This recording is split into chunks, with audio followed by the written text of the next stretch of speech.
Shalom, selamat bertemu kembali Jemaat GBP Taman Firdaus. Begitu juga teman-temanku yang ada di seluruh Indonesia, terutama juga teman-temanku yang ada di Alana Tennis Club di Bandung. Shalom. Pada saat ini saya akan sharing firman Tuhan. Rahasia cara Tuhan memberkati kita. Itu yang luar biasa. Ini rahasia. Tapi sudah bukan rahasia lagi karena saya memberitahukan kepada kita semua pada saat ini. Terambil di Mazmur 1 ayat 1 sampai 3. Jalan orang benar dan jalan orang fasik. Berbahagialah orang yang tidak berjalan menurut nasihat orang fasik, yang tidak berdiri di jalan orang berdosa, dan yang tidak duduk dalam perkumpulan pencemooh. Yang kedua, tetapi yang kesukaannya ialah Taurat Tuhan, dan yang merenungkan Taurat Tuhan itu siang dan malam. Ia seperti pohon yang ditanam di tepi aliran air, yang menghasilkan buahnya pada musimnya, dan yang tidak layu daunnya. Apa saja yang diperbuatnya berhasil. Itu cara Tuhan. Apapun yang diperbuatnya, cara apapun yang diperbuatnya, bagaimanapun Tuhan memberkati kita berhasil di segala bidang. Oh, Tuhan memberkati kita. Dagang kerupuk pun bisa berhasil. Dagang gado-gado pun bisa berhasil. Dagang tusuk gigi pun bisa berhasil. Luar biasa. Ya, kalau Tuhan menyertai kita, pasti kita berhasil. Kita akan mempelajarinya. Mulai dari ayat pertama. Berbahagialah orang yang tidak berjalan menurut nasihat orang fasik. Tidak berjalan menurut nasihat. Jadi tidak melakukan menurut nasihat, advis dari orang fasik. Kenapa tidak menurut nasihat orang fasik? Kenapa sih orang fasik? Siapa sih orang fasik sebenarnya? Orang fasik adalah, kalau bahasa Inggrisnya wicked. Wicked itu jahat, buruk, salah, penuh dosa, tak bertuhan, tak punya hukum. Waduh, itu orang jahat. Bagaimana kita minta nasihat kepada orang yang jahat? Bagaimana kita minta nasihat kepada orang yang tidak bertuhan? Bagaimana kita minta nasihat kepada orang yang hatinya busuk? Bayangkan aja. Oh, kita baca di Amsal 4 ayat 14. Janganlah menempuh jalan orang fasik. Nah, jangan menempuh jalan orang fasik. Dan janganlah mengikuti jalan yang jahat. Jalan orang jahat jangan diikuti, saudara. Mulai saat ini saudara tahu, orang-orang dunia, saudara jangan mengikuti nasihat-nasihat dari mereka. Kalau kita baca di Mazmur 5 ayat 9 dan 10. Sebab perkataan mereka tidak ada yang jujur. Perkataan mereka tidak ada yang jujur, saudara. Padahal dalam Tuhan itu, jujur itu terutama dalam kehidupan kita. Harus jujur. Ini salah satunya, tidak jujur sama sekali dalam kehidupan. Bagaimana kita minta nasihat kepada orang yang jujur? Mereka memikirkan keuntungan pribadi mereka. Mungkin enak didengar oleh kuping telinga kita dalam kehidupan kita. Batin mereka penuh kebusukan, niat-niat jahat, tidak benar untuk menjatuhkan kita. Ada udang dari balik batu, saudara, nasihat-nasihat mereka, karena bukan kepentingan untuk kita, kepentingan untuk dia sendiri. Kerongkongan mereka seperti kubur ternganga. Mereka seperti kerongkongannya sedang menganga, memakan manusia-manusia yang bisa dimakan olehnya. Lidah mereka merayu-rayu. Bayangkan lidah yang merayu-rayu, saudara dirayu, dibaiki, dirayu, sepertinya itu menguntungkan kita. Dengan rayuan-rayuan kita mengikuti, marilah investasi di kita. 600.000 dapat 5 juta. 1 juta dapat 10 juta. Waduh, rayuan-rayuan maut, saudara. Siapa yang nggak mau, saudara? Investasi di bank cuman 4%. Paling tinggi. Ini 600.000 untung 5 juta. Banyak sekali ke WA kepada saya. Pak Andi, investasi 100.000. Setiap harinya bisa 2 juta. Setiap harinya bisa 2 juta minimal. Dalam hati saya bilang, itu kan yang kebetulan berhasil. Kok yang tidak berhasilnya kok nggak dikasih tahu? Saya tanya kepada orang yang main, Mas, tanyakan bagaimana? Wah, saya tertahan. Uang saya tertahan, nggak bisa terjual karena saya tahan lagi. Waktu saya prediksi naik, dia turun. Saya kira turunnya udah stop di situ. Turun lagi. Saya kira stop di situ. Turun lagi. Kalau tahu, Mas, semua orang juga jadi kaya raya, saudara. Itu WA itu setiap hari merayu-merayu saya. Siang, sore, malam mereka WA kepada saya. Merayu, saudara. Memang mereka tidak salah merayu. Karena mereka adalah pekerjaannya. Merayu untuk kita jatuh di dalam cengkramannya. Wah, itu yang luar biasa. Untung saya tidak tertarik oleh itu. Kalau kita baca di Mazmur 10 ayat 2 sampai 11, inilah orang fasik. Seperti apakah orang fasik? Jadi satu, saya persingkat saja, congkak. Congkak itu sombong. Padahal Tuhan membenci orang congkak. Tapi orang fasik ini congkak, saudara. Bukan congkak aja, tamak. Tamak itu nggak cukup. Untung 100.000 nggak cukup. Untung 1 miliar nggak cukup. Untung 10 miliar nggak cukup. Tamak, saudara. Seperti orang yang berjudi.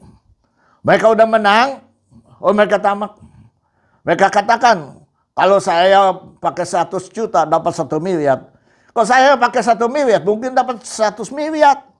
Tamak, saudara. Apakah ada yang buka judi rugi? Kagak ada, saudara. Semua juga untung. Membuka judi untung buat mereka, bukan untuk buat kita. Maka ingat prinsipnya dulu. Maka itu hati-hatilah dengan rayuan-rayuan mereka. Mereka berani menista Tuhan. Menista itu merendahkan Tuhan. Nista itu menghina Tuhan. Dan juga mereka katakan tidak ada hukuman bagi kami. Wah, kenapa? Mereka tidak percaya ada Tuhan. Siapa yang mau menghukum kalau Tuhan tidak ada? Dia membunuh. Berani membunuh, saudara. Kepada orang-orang yang tidak bersalah dibunuhnya. Saudara boleh baca di ayat Mazmur 10 ayat 2 sampai 11. Membunuhnya. Dan mereka mengendap-endap. Seperti apa? Seperti singa. Yang mau menerkam. Menerkam apa? Menerkam mangsanya orang-orang yang tertindas, saudara. Kalau saya bayangkan, singa mengaung-ngaung. Oh, saya teringat. 1 Petrus 5 ayat 8 mengatakan demikian. Sadarlah dan berjaga-jagalah. Lawanmu si iblis. Bayangkan saja. Lawan kita ini bukan orang biasa, bukan. Tetapi iblis yang menguasai bumi ini. Iblis yang Tuhan berikan kuasanya kepada si iblis pada saat ini. Berjalan keliling sama seperti singa yang mengaum-ngaum dan mencari orang-orang yang dapat ditelannya. Wah, itu saudara. Apakah saudara menjadi mangsa dari iblis yang akan menelan saudara? Ingat baik-baik. sekeliling Anda ini iblis. Banyaknya iblis daripada orang yang baik. Puji Tuhan.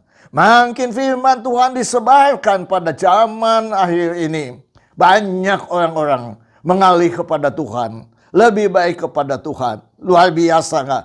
Luar biasa, saudara. Maka itu Tuhan ini mengajarkan yang baik. Iblis mengajarkan yang jahat. Ada seorang yang terkaya di Amerika. Namanya Rockefeller. Rockefeller umur 24 saja sudah punya kilang minyak. 34 tahun dia sudah kaya. 53 tahun dia terkaya di dunia. Luar biasa, 53 tahun. Tapi apa yang terjadi saudara tahu? Sakit. Dia masuk rumah sakit. Waktu itu. Dan sakit. Menurut dokter, tidak lewat tahun ini juga. Bayangkan aja, orang yang kaya ini berpikir, segala aku bisa beli. Rumah aku bisa beli. Pesawat terbang aku bisa beli. Segala aku bisa beli. Tetapi penyakit nggak bisa dilimpahkan kepada orang lain. Bayangkan aja, hanya 2x1 meter ranjang, bolak-balik ke laboratorium untuk mengecek penyakitnya. Waktu dia sendirian merenungkan, amat sialnya kok hidup ini. Apa yang dia harus pakai uang yang sebanyak itu? Dia ambil keputusan. Apa yang dia ambil keputusan? Dia membuka yayasan. Dia menyumbangkan kepada yatim piatu, sekolah-sekolah Alkitab, penginjilan, rumah sakit. Sebagian besar dari kekayaannya dia sumbangkan kepada mereka. Waktu dia menyumbangkan itu dengan besar, dia merasa bahagia. Oh, luar biasa. Itu merasa dia bahagia di dalam kehidupannya. Ternyata uang yang dia berikan bermanfaat untuk banyak orang dibantu, ditolong olehnya. Dia bahagia. Dengan kebahagiaan itu dia tidak memikirkan penyakitnya. Saudara tahu, sembuh saudara. Ternyata dia hidup. Sampai umur berapa saudara tahu? 98 tahun. Dari 53 tahun akan meninggal. 98 tahun saudara. Bayangkan aja. Maka itu jangan berjalan melakukan nasihat-nasihat dari orang fasik. Mazmur 9 ayat 17 mengatakan, orang fasik akan kembali ke dunia orang mati. Karena dia tidak percaya kepada Tuhan. Lupa Tuhan. Harus percaya kepada siapa? Harus menerima nasihat dari siapa sebenarnya? Kalau kita baca Yesaya 9 ayat 5 mengatakan, sebab seorang anak telah lahir untuk kita, seorang putra telah diberikan untuk kita, lambang pemerintahan ada di atas bahunya. Dan namanya disebut Penasehat Ajaib. Allah yang perkasa, Bapa yang kekal, Raja damai. Siapa itu? Penasehat ajaib. Tuhan Yesus Kristus. Hanya kepada dialah kita memohonnya. Hanya dialah yang benar. Hanya dia yang jujur saudara. Hanya dialah yang mementingkan kehidupan kita daripada yang lainnya. 1 Korintus 6 ayat 1 dan 2 mengatakan demikian. Apakah ada seorang di antara kamu yang jika berselisih dengan orang lain, berani mencari keadilan pada orang-orang yang tidak benar? Jangan mencari keadilan kepada orang-orang yang tidak benar. Jangan mencari nasihat-nasihat kepada orang-orang yang tidak benar. Dan bukan kepada orang kudus. Keadilan ada di orang kudus, bukan dari orang-orang dunia. Ayat kedua mengatakan, atau tidak tahukah kamu bahwa orang kudus akan menghakimi dunia? Orang kudus itu siapa? pendeta-pendeta, gembala-gembala, orang-orang yang percaya kepada Tuhan 100%. Itulah orang-orang kudus. Kenapa tidak minta nasihat-nasihat kepada orang-orang kudus? Mereka menghakimi dunia. Masa masalah kita saja tidak bisa diberikan nasihat yang baik? Menghakimi dunia. Dan jika penghakiman dunia berada dalam tangan kamu, tidakkah kamu sanggup untuk mengurus perkara-perkara yang tidak berarti? Perkara yang setiap hari kita hadapi. Itu masa sepele, saudara. Kedua adalah nasihat orang dunia. Saudara tahu nasihat orang dunia bagaimana? Saya punya teman begini. Dia katakan kepada anaknya, "Nak, kalau kamu berkelahi di sekolah, kalau dia satu sepantar dengan engkau, sama-sama tingginya, lawan dia di depan. Tetapi kalau dia besar, lebih kuat dari kamu, jangan dilawan. Pulang sekolah, ambil bata, pukul kepalanya." Itu nasihat orang dunia, saudara. Kalau kita ngomong sabar, baik, Tuhan mengajar kita kesabaran, kebaikan. Ini diajarkan, itu orang dunia. Itu yang luar biasa, ngeri orang dunia menasihati, saudara. Yang demikian, seorang teman lagi berbicara dengan temannya, dia katakan, "Kalau engkau mencuri, kalau itu untuk pengobatan anakmu, istrimu. Kalau itu untuk makan, kamu sehari-hari. Mencuri itu tidak berdosa. Mencuri tidak apa-apa.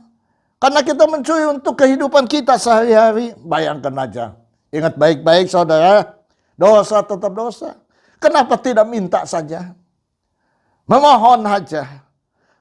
Zaman sekarang ini saya lihat orang-orang sudah melakukan yang baik kepada mereka yang susah, saudara. Oh, saya lihat dari WA, dari negara Cina, Tiongkok, saudara. Mereka melihat ada orang miskin datang ke restoran. Di situ jual bakmi. Orang lagi makan. Makannya belum selesai, tapi mungkin ada urusan lain. Dia pergi langsung orang yang kelaparan ini masuk, ambil mangkok mau dimakan. Yang punya restoran mengatakan, "Jangan Pak, ini jangan dimakan, ini bekas. Bapak tunggu sebentar." Apa yang dia lakukan? Dia kasihkan mie yang utuh, dia kasihkan kepada dia. Ini zaman udah beda, saudara, dengan zaman kita dulu.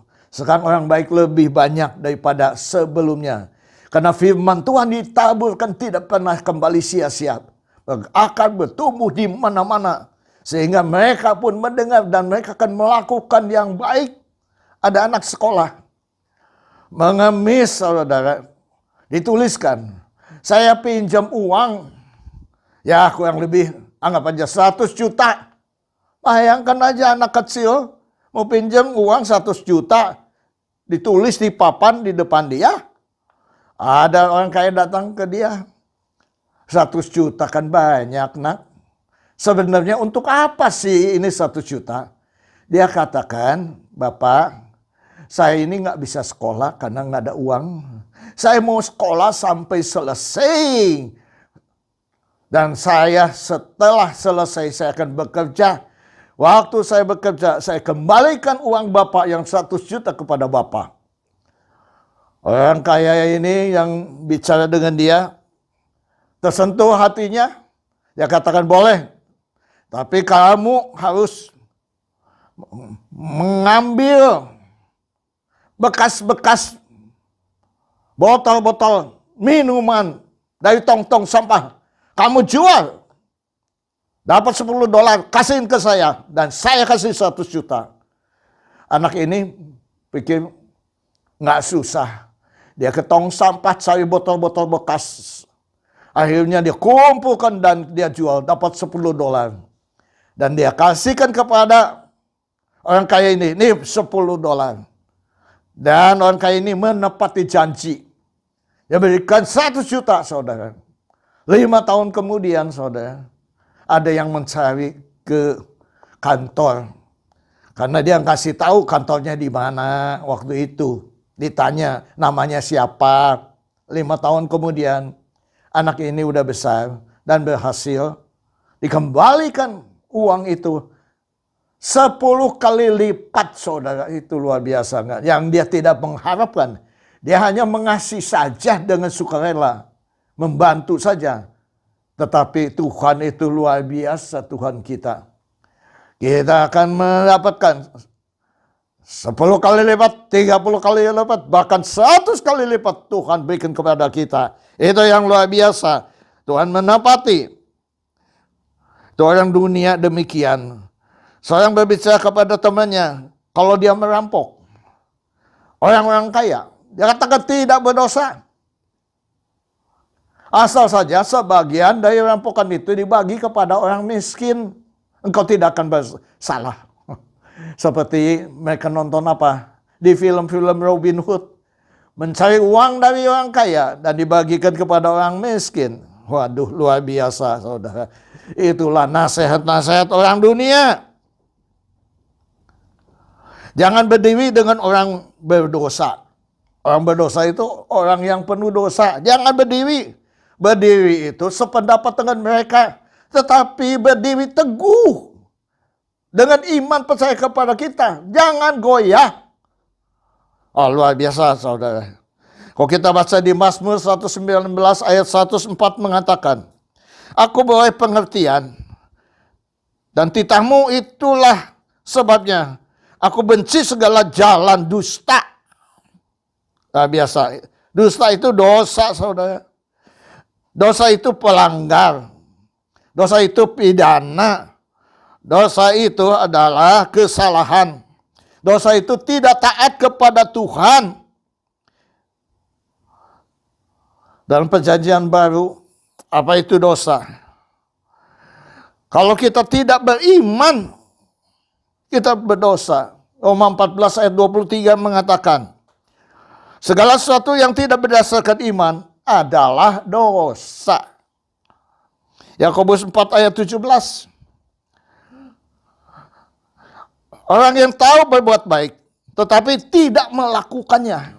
Saudara tahu berbuat baik, tapi tidak melakukannya, itu dosa, saudara. Saudara punya uang, tidak membantu orang lain, itu dosa. Tahu berbuat baik, tapi tidak melakukannya. Cuma iya. Orang datang kepada saudara, oh, iya. Saudara cuma mendoakan saja. Padahal di kantong saudara punya uang. Kenapa tidak memberikan, membantu apa adanya dalam kehidupanmu? 1 Yohanes 3 ayat 4 mengenai apa itu dosa sebenarnya. Setiap orang yang berbuat dosa adalah melanggar juga hukum Allah. Sebab dosa ialah pelanggaran hukum Allah. Segala hukum Allah dilanggar itu namanya dosa, saudara. Saul, saudara. 1 Samuel 15 ayat 24. Saul waktu itu mengorbankan korban bakaran. Tetapi seharusnya tidak boleh oleh Saul, harusnya oleh Samuel. Karena dia takut dengan rakyat untuk menyerang dia karena Samuel belum datang. Akhirnya dia katakan, aku berdosa. Aku telah melangkahi titah Tuhan. Dia mengaku sendiri. Aku berdosa. Melangkahi titah Tuhan, bayangkan saja. Titah Tuhan itu dilangkahi. Itu dosa, saudara. Tidak duduk dalam kumpulan pencemooh. Pencemooh itu siapa? Saudara lihat, membaca firman Tuhan. Pencemooh itu pengejek. Mengejek, mengolok-olok. Siapa yang diolok-olok? Tuhan Yesus sendiri. Sebelum di kayu salib dia diolok-olok oleh serdadu. Bayangkan aja. Kurang ajar enggak? Itu kurang ajar setengah mati, saudara. Diolok-olok. Yeremia 15 ayat 17. Tidak pernah aku duduk benar-benar dalam pertemuan orang-orang yang bersendak gurau. Dianggap sendak gurau. Semuanya dianggap sendak gurau. Main-main. Karena tekanan tanganmu, aku duduk sendirian. Sebab engkau ini memenuhi aku dengan kegeraman. Orang benar takut. Bicara yang tidak benar pun takut. Maka itu, saudara, 1 Korintus 15 ayat 33 mengatakan, janganlah kamu sesat. Pergaulan yang buruk merusakkan kebiasaan yang baik. Janganlah duduk-duduk dengan mereka. Janganlah kumpul-kumpul dengan mereka. Orang-orang yang menganggap gampang. Mulutnya dipakai sendah gurau. Mulutnya dipakai untuk menghina orang. Untuk mengejek orang. Untuk mengolok-olok orang. Jangan kumpul dan duduk dengan mereka. Apalagi berkeluarga dengan mereka. Duduk berarti berkumpul. Berkumpul bisa saja satu keluarga berkumpul untuk duduk-duduk. Ayat 2. Tetapi kesukaannya. Apa itu kesukaannya, saudara? Mazmur 119 ayat 14. Atas petunjuk peringatan-peringatanmu, aku gembira seperti atas segala harta. 16. Aku akan gemar dalam ketetapanmu. Gemar kesukaannya. Ketetapan Tuhan. Firmanmu tidak akan kulupakan. Bayangkan. Firmanku tidak akan kulupakan. Mazmur 119 ayat 35. Biarlah aku hidup menurut petunjuk perintahmu. Sebab aku menyukainya. Saudara bisa menyukai? Saudara menyukai apa? Saudara menyukai musik? Saudara menyukai berenang? Saudara menyukai tenis? Semua tidak salah. Tapi terutama engkau harus menyukai. Apa katanya? Taurat Tuhan. Ialah Taurat Tuhan. Kenapa Taurat Tuhan harus kita sukai?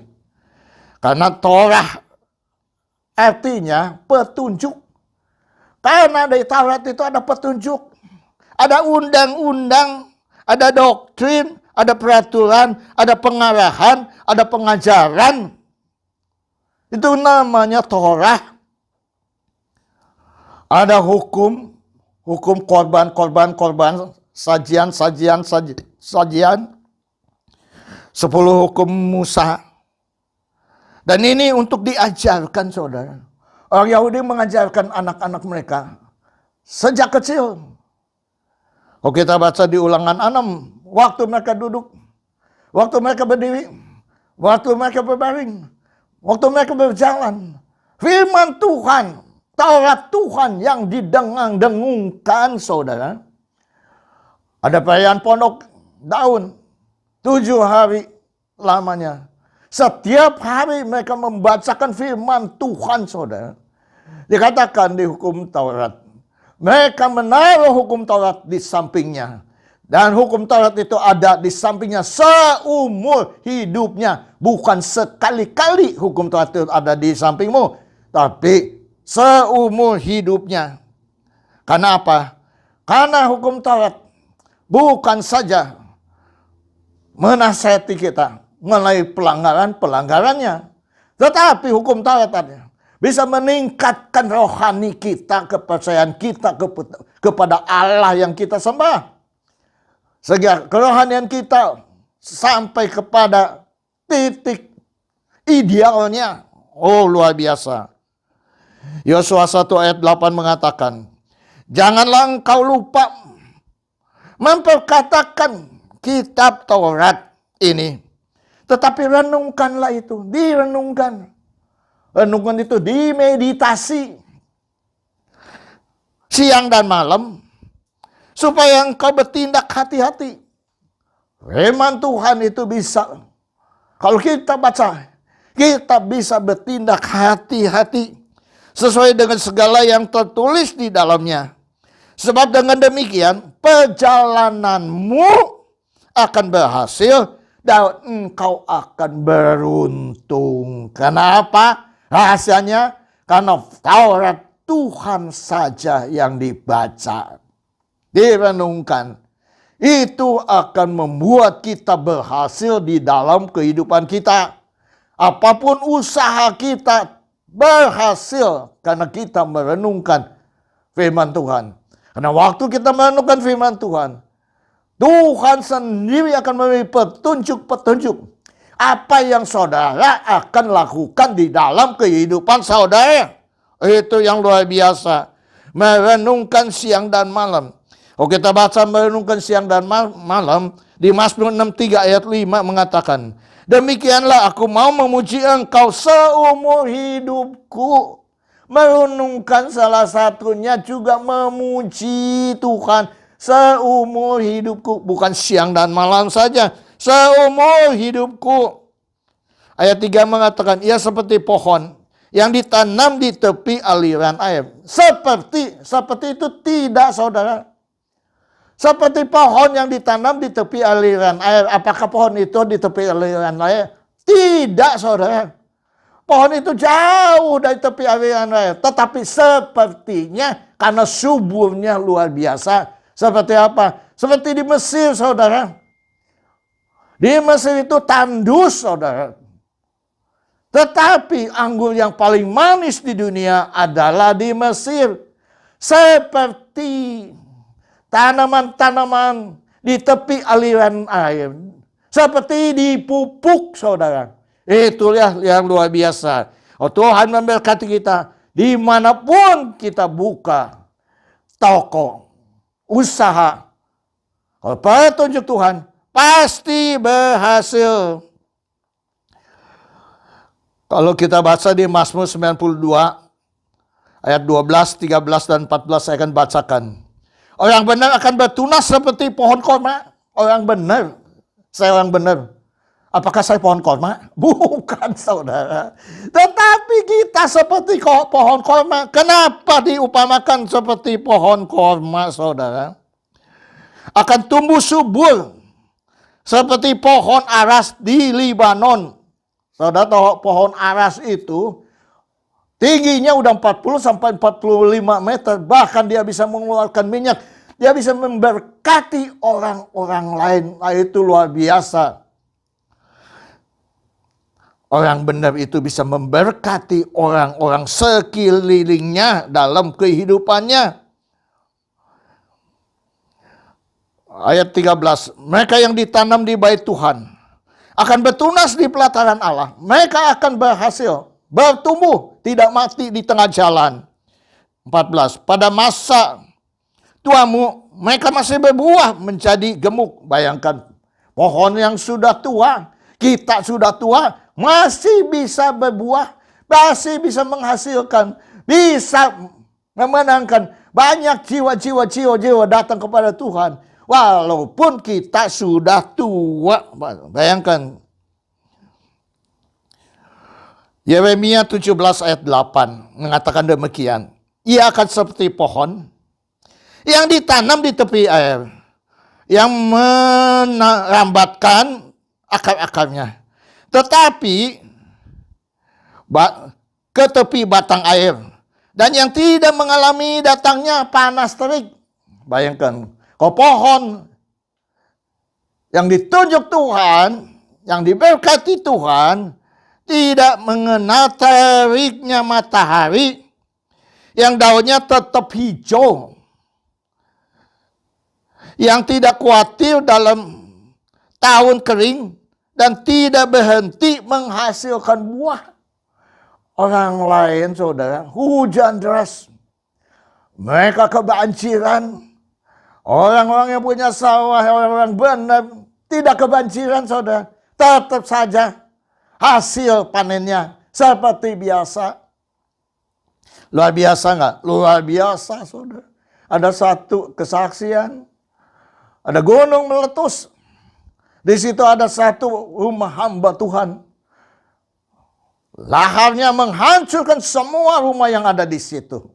Satu-satunya yang tidak hancur. Rumah hamba Tuhan itu tidak dilanda lahar. Bayangkan aja. Kok bisa? Nah, itulah Tuhan. Kalau nggak bisa, itu bukannya Tuhan. Itulah Tuhan, saudara. Itu yang luar biasa. Seperti toko oleh-oleh yang ada di Bandung, saudara. Di Kebun Kaung, masuk ke dalam gang, saudara. Kartika Sari. Tapi dia itu seperti dagang di pinggir jalan karena berhasil. Banyak orang-orang luar kota datang masuk ke gang itu. Belanja banyak-banyak untuk oleh-oleh. Sehingga dia buka lagi Kartika Sari di pinggir jalan besar. Tadinya seperti di pinggir jalan, saudara. Luar biasa nggak? Saudara masih ingat ada satu orang pendeta yang luar biasa menurut saya. Itu di Solo, saudara, kerajaan Allah. Pendetanya namanya Obaja. Dia katakan sendiri, saya tidak menghina, saya tidak merendahkan, dia katakan sendiri. Saya ini SMA tidak lulus, saudara. Sekarang mengenai bagaimana supaya kita berbuah-buah. Diadakan pemuritan, saudara. Yang datang siapa, saudara? S1, S2 teologi, dokter teologi, profesor teologi datang kepada dia.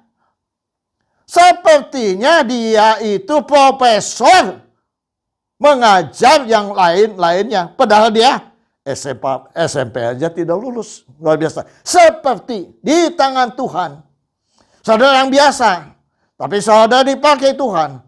Jadi pembicara. Sepertinya engkau lulusan S2, saudara. Sepertinya, saudara. Itulah luar biasa. Apa yang diperbuatnya berhasil, saudara. Jadi mereka berbuat itu. Berhasil, saudara. Seperti apa? Yusuf, saudara. Dia kerja di tuannya. Kejadian 39 ayat 2. Tetapi Tuhan menyertai Yusuf. Sehingga ia menjadi seorang yang selalu berhasil dalam pekerjaannya.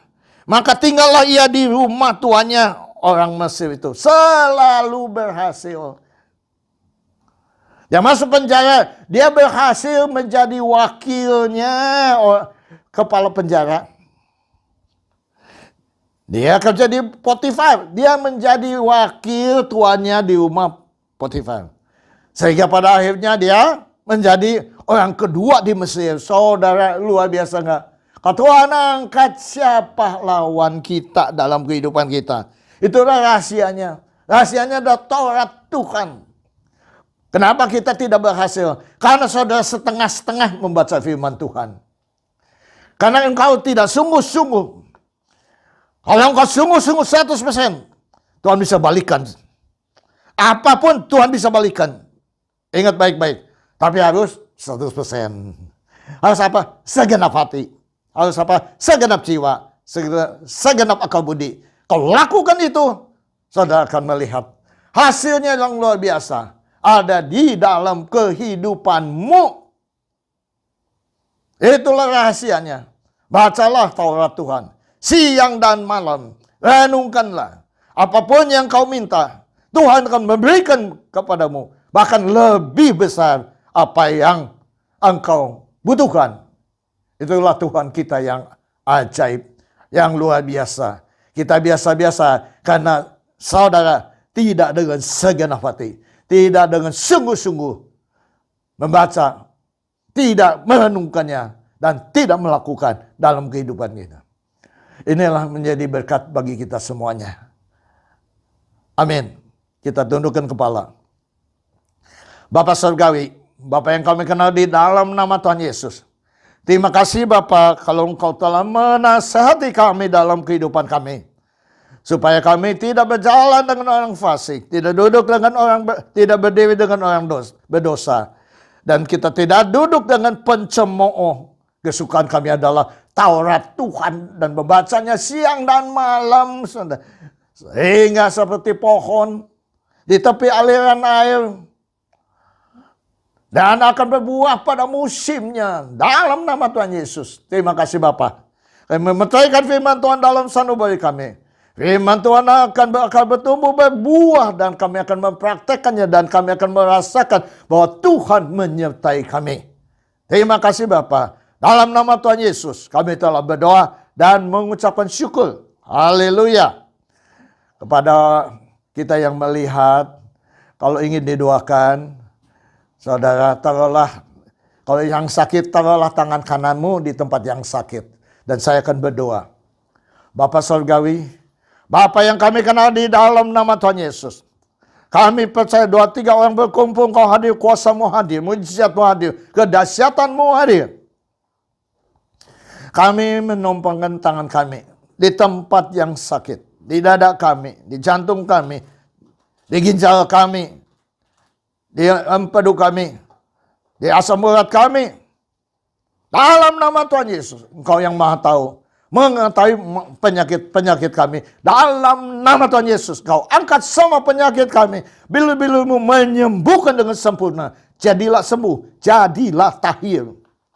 Terima kasih Bapa. Kami percaya dengan iman, percaya kami telah menerima kesembuhan. Untuk keluarga, masalah, tantangan, pergumulan dalam hidupmu, taruhlah kedua tanganmu di dadamu.